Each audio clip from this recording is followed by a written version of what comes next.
కంది పంటలో తీసుకుంటే గనక కంది గూడా మొలిచిన తర్వాత 15, 20 రోజుల లోపల అంటే కలుపు మొక్కలు 2-4 ఆకుల దశలో ఉన్నప్పుడు ఇమాజితాపైర్ అనే కలుపు మందును ఎకరాకి 300 మిల్లీలీటర్ చొప్పున వాడుకోవచ్చు.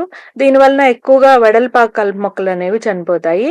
ఒకవేళ ఎక్కువగా వెడల్పాకు కలుపు మొక్కలతో పాటు గనక ఈ గడ్డి జాతి ఎక్కువగా ఉంటే గనక క్విజలోఫాప్ ఇథైల్ అనే కలుపు మందును కూడా ఎకరాకి 400 మిల్లీలీటర్ చొప్పున కలుపుకుని వాడుకోవచ్చు. లేదా ప్రొపాక్విజాఫాప్ తో పాటు ఇమాజ్తాపైర్ ఉన్న కలగలిపిన మిశ్రమ మందును కూడా మనము ఎకరాకి 800 మిల్లీలీటర్ల చొప్పున లేత కలుపుపై వాడుకోవచ్చు. అలాగే ఇమాజ్తాపైర్ తో పాటు ఇమెజామాక్స్ అనే మందు కలగలిపిన మిశ్రమము ఎకరాకి 40 గ్రాముల చొప్పున గనక వాడుకోవచ్చు.